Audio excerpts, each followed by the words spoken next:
everyone, and welcome to Centre Stage. It's been 3 long years since Lisa Sthalekar and I have worked together on this for Cricbuzz. We're back for the Women's T20 World Cup. Really cool tournament off the back of the Under-19s Women's World Cup as well, of course won by India.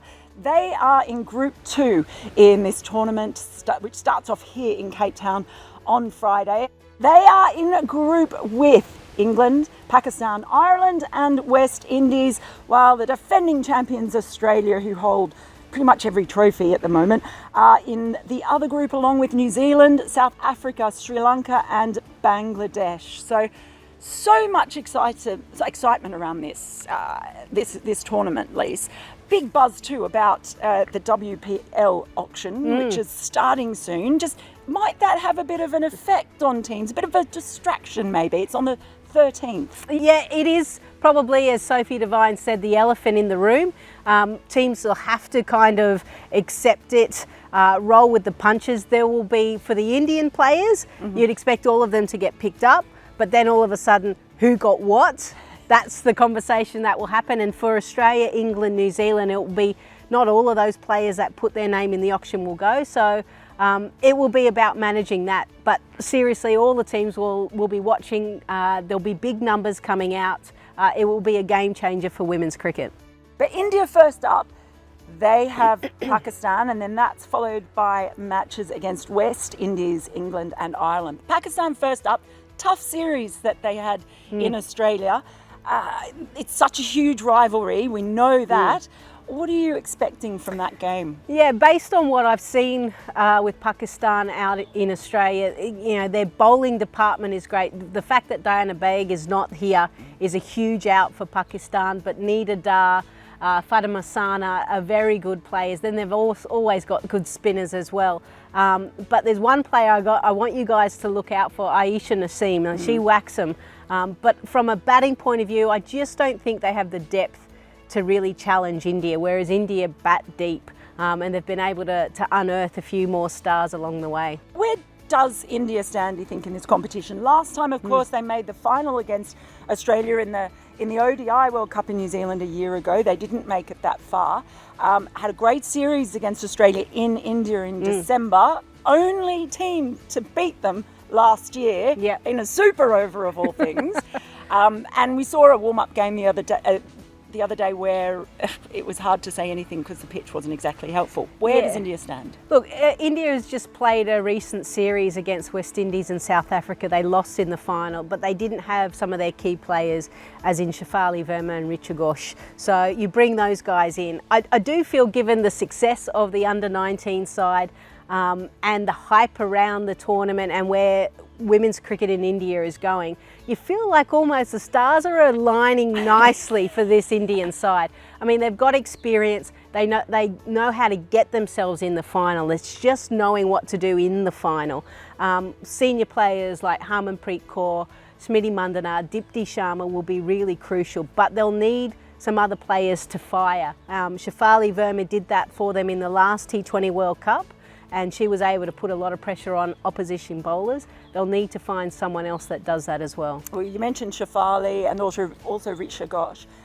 Then you've got so many other stars. Harmanpreet Kaur didn't play in that warm-up game against Australia, just maybe nursing a little niggle beforehand. Yeah, I believe it's a shoulder niggle, which isn't a great thing. But hopefully it's her right shoulder, because she bombs them with her left, so it doesn't really matter. She'll be right to go. I actually think she'll have a really good tournament. Since she's taken over the leadership of all 3 formats, I think she's just taken her game to another level. And like I said, there seems to be things aligning nicely for this Indian side. I said that to someone. It's like, you could just see it, can't you? Under-19s World Cup, then Women's World Cup, and then into... It just could be something. Could be. So anyone else you expect to stand out for India? Look, I'm really happy for Shikha Pandey to come back. She has done a mountain of work, spent some time with Belinda Clark, talking about the game and how she can find a way to think positively about it and get back into the Indian side. She removed Meg Lanning in the practice match with the extra pace and bounce.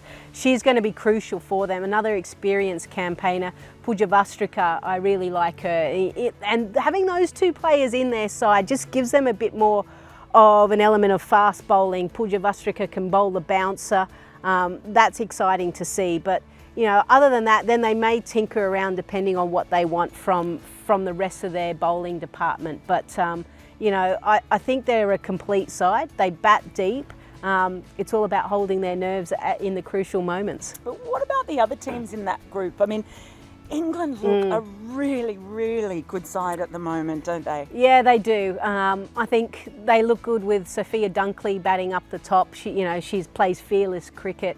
Alice Capsey as well, and then you've got the experience of Nat Siver and Heather Knight. Unfortunately, Heather Knight has got a few stitches in her lip. I think she collected the ball in the practice match, but she's good to go. She's been out for a while because of a hip surgery. She'll want to stamp her authority on the game. Catherine Brunt is back. She keeps turning back the hands of time. So they're a side. You would expect out of that group that India and England to progress, but you're figuring out who's going to be that one or two. And depending on how the other group goes, you may not want to meet Australia in the semi-finals. But if there's one team that does push Australia, it has been the Indian side.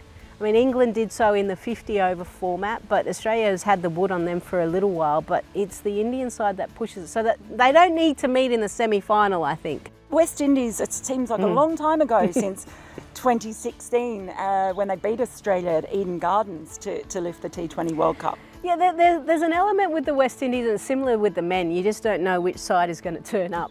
They've got the firepower. They've got really strong players that can go big. Hayley Matthews, the skipper, is really important for them. But they don't have Deandra Dotton, and I think that's a huge blow for them. I don't think they're really challenged, those sides. They may have a good day out and they may cause some problems because of that, but I don't see them getting into the semi-finals. And Ireland, I mean, brilliant achievement for Ireland, which is essentially an amateur side. And I'm just going to give Lisa a shout out here as the president of FICA. I feel like I should genuflect or something. Madam President. To get to this World Cup in itself is a huge achievement. Is anything else just a bonus for them from there? Yeah, I think they were really disappointed the last T20 World Cup to not make it. We saw Thailand, which we all loved. We all loved seeing them play, and I feel for Thailand as well. But Ireland have worked hard. They've invested a lot more money into the game. A lot more players are semi-professional, which has allowed them to spend a little bit more time working on their game. So there's a couple of youngsters within that team that I've been told to look out for. So I'll be interested to see how they go, but they'll take anything they can from this experience and learn from it. And just speaking of young players, how much will Shafali Verma have gained from captaining that under-19s World Cup side, and Risha Ghosh in there as well? Although Shafali's had to go back to India and then come back again, back to India, back again. So they've been all around the houses. Yeah, look, there was a lot of people complaining that Shafali Verma and Risha Ghosh shouldn't be in the under-19s because they're already in the senior side. But for Shafali to captain the team, like that experience, she cannot get in the Indian setup. To lead a group of players, to try and strategically look at the game and make decisions on the fly and problem solve out there is going to help her as a player now in this competition. Also playing on conditions that are fairly similar. So first up, you're expecting India to open their campaign with a win. Yes. Do you think Australia's still firm favourites? Yeah, I think Australia, given their depth experience, are still favourites. I think that the two teams that could probably challenge them is India and England, and they fight it out in the other group. So great to talk to you again. Looking forward to this next few weeks. I hope you're looking forward to following this tournament with us as well.